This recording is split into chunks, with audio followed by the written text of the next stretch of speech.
I was a Christian growing up. I would go to a Catholic church. For me, it felt very ritualistic and it felt very hypocritical. Don't do this, don't do this. And it's like, it was very much driving a point home of like being afraid. And the problem was that when I would ask the questions, they would never get answered. So what was your view of Islam back then? We as Americans were fed this big lie about how Muslims are evil people. All we would see are these images of men in the streets like, you know, Allahu Akbar, rallying and fighting. I found my way to Los Angeles. I worked with a lot of celebrities, Kanye West, Snoop Dogg, Pharrell. I was living the dream life. I had money. I was traveling. Once you get there, you're like, okay, well, now what? Hollywood is a very, very dark place. To prove that, ask any child actor. Why is the suicide rate so high? Why are all these celebrities overdosing on drugs?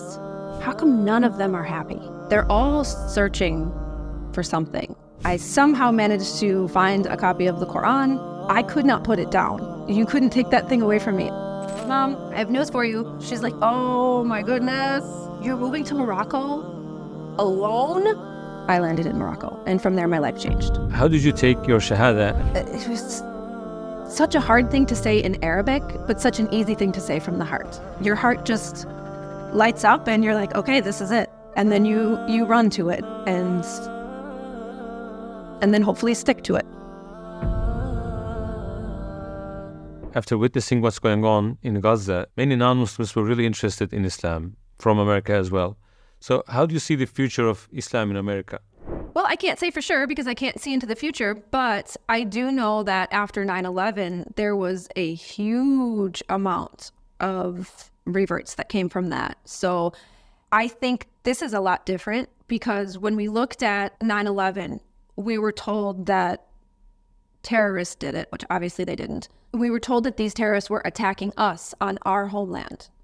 And despite being attacked in our own home, there were still so many reverts coming out of this. Now we're looking at something where you see the world and the way they're looking at what's happening in Gaza, their hearts are shattering. So if you can produce a lot of reverts from an event that directly hurt Americans, think about how many reverts can come from a situation where we are not being attacked, we're just witnessing evil. And so I think a lot of people have seen the unshakable faith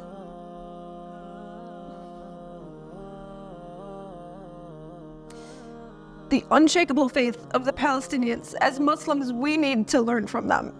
You know, you see these people that are experiencing truly unimaginable tragedy.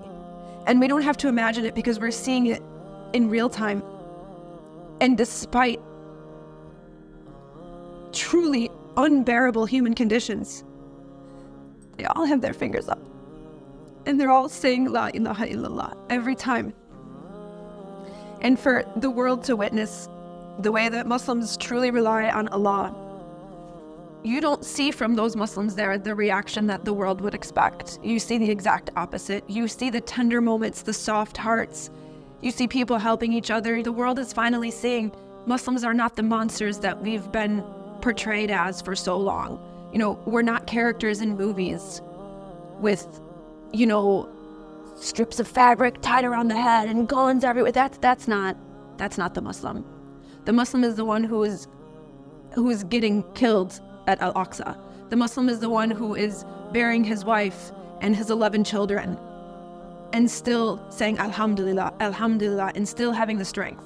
So the world is seeing that the Muslims are truly a group of gentle-hearted, faith-based people who knows that it truly does take a village to raise a child. And so when we see all these children that now have no family, look at how these doctors are caring for them as if they're own. And we're seeing this side of Islam that's undeniable. You can take away everything from a Muslim, but you cannot take away our faith. May Allah